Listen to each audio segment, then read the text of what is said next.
Good morning.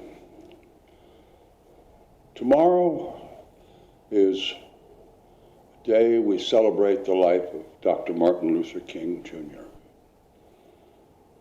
And normally, I would devote a part of my message to Dr. King.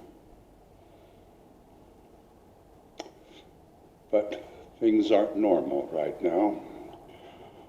And rather than talk about the profound ability of leadership that Dr. King had, and his profound insight and wisdom, in lieu of that, I have asked Dr. King to assist me in my message this morning. We are facing a very, very dark time, all of us in this country. Of course, we have the COVID-19 virus. Hopefully that will be behind us by the end of this year. But I think we are undergoing a very, very dark time, probably the darkest time in the history of this country. Certainly the darkest time since August of 1861.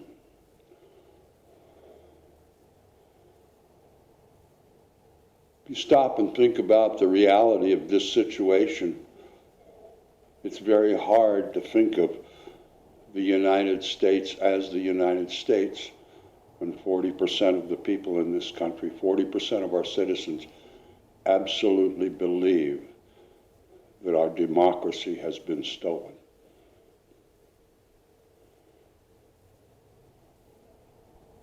I'm going to paraphrase this. I don't know for sure. I think it was John D. Rockefeller, but I could be wrong. And I know the sentiment of what he said, and I may not be quoting, I may be paraphrasing. But I think it was Rockefeller that said, if you tell somebody a lie, they may or may not believe it. You tell them the same lie 10 times, they'll actually start to believe it. And if you tell them the same lie 100 times, they will believe it's the truth.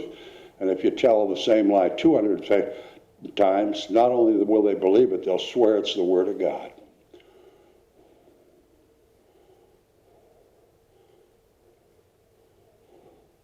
Donald Trump, I think, has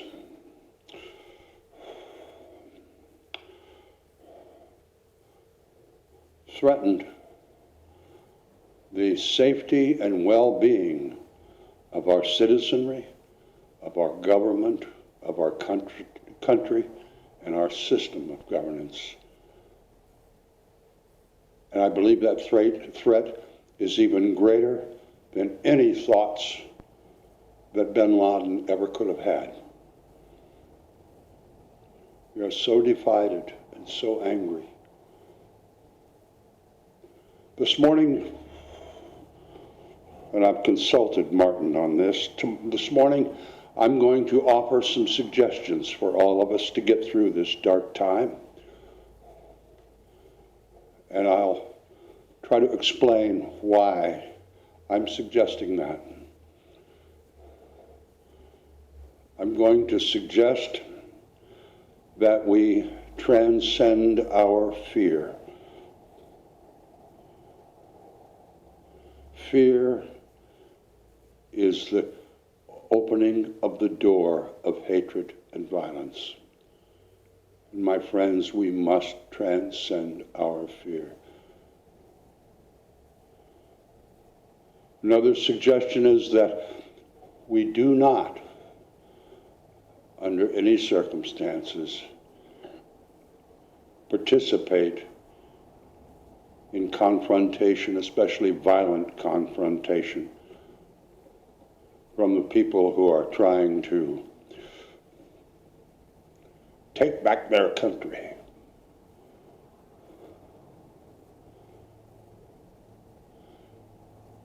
Finally, I'm going to suggest that all of us have faith that the principles in which this country was built upon and the principles in which we have expectation that our government will follow through and uphold, may we have faith that that will be done.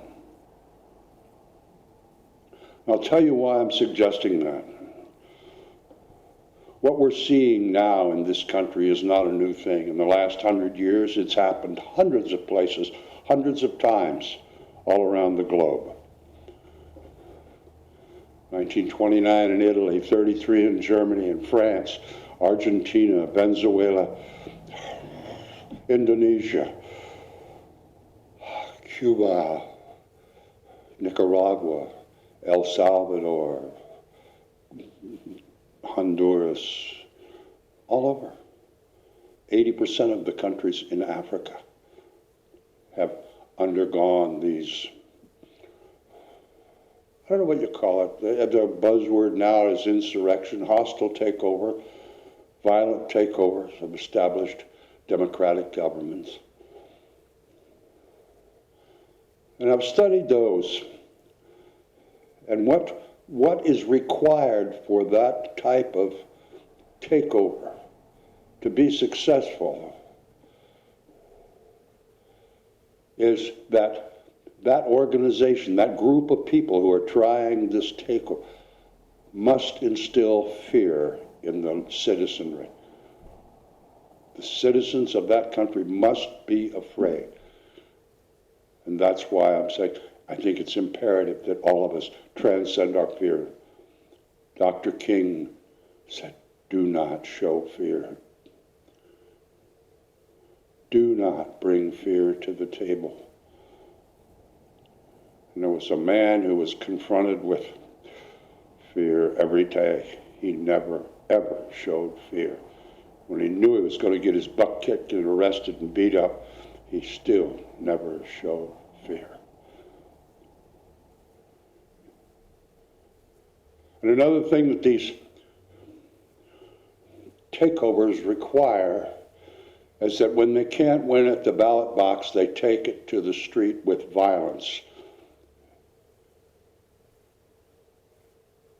And they have violent interaction with the citizenry, violent confrontation with the police, with the army, with the citizens, with the government. And that's why it's important to have faith in our government and to not participate in violent confrontation and allow our government, with its police and military, to control this acts of insurrection.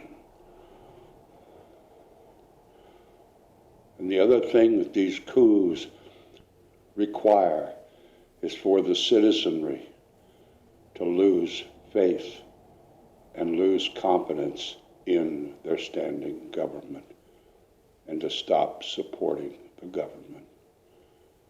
And that's why I pray that we can continue to have faith in the decency of the people who are our government.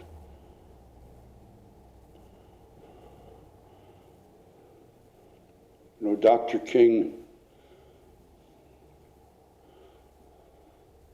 experienced fear every day of his life for the last 20 years of his life, and he never let it show. He had every reason to be bitter and angry and violent, and his message was stand up for justice and right and equality and non-violence. And I hope all of us can hear that message again today.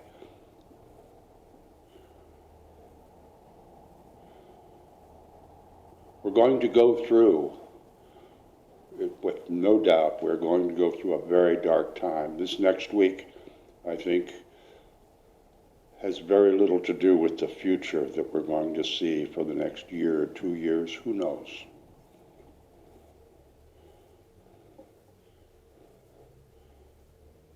But we, you and I,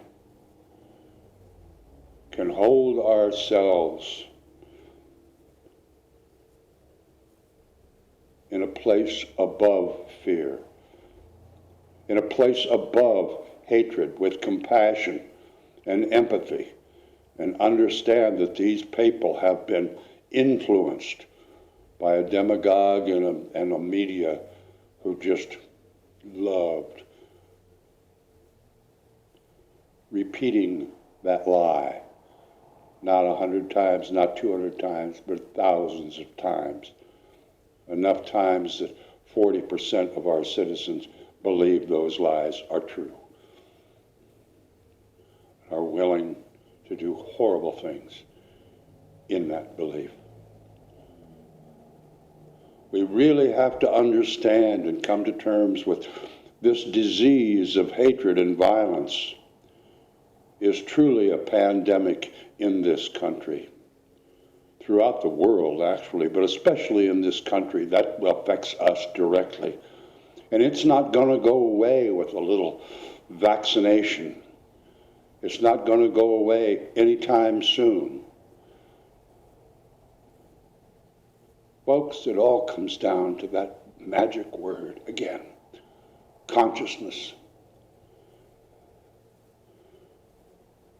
I believe that it's our assignment to hold and be aware of holding a consciousness of love and compassion and understanding and faith,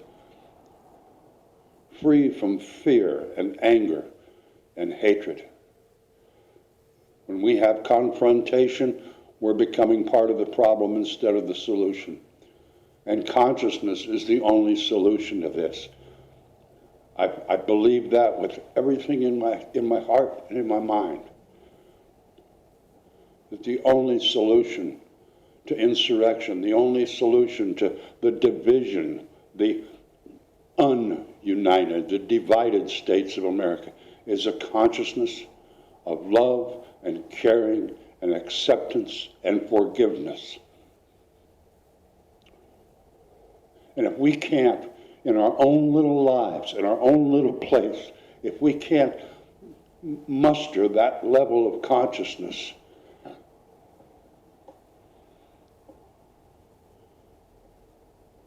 I don't know.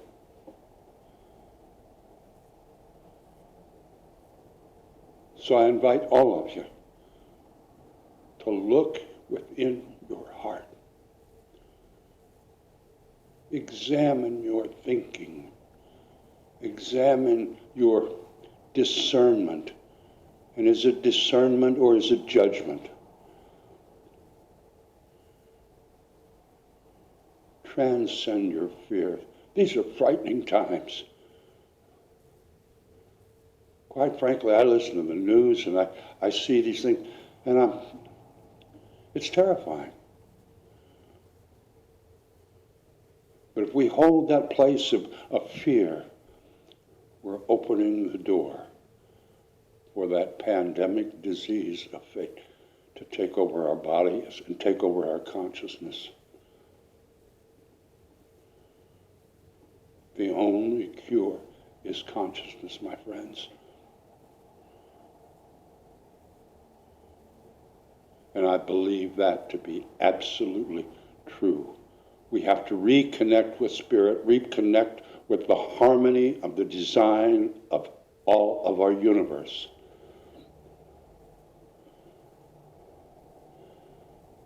And I believe that. And I'm going to tell you 10 times, I'm going to tell you 100 times, and I'm going to tell you 200 times, and I'm going to tell you 1,000 times, as long as I live. Consciousness. That's the only cure for this disease of hatred and violence. And I believe with all that is in me that that is truth. Spiritual truth, divine truth, human truth, physical truth. And so it is.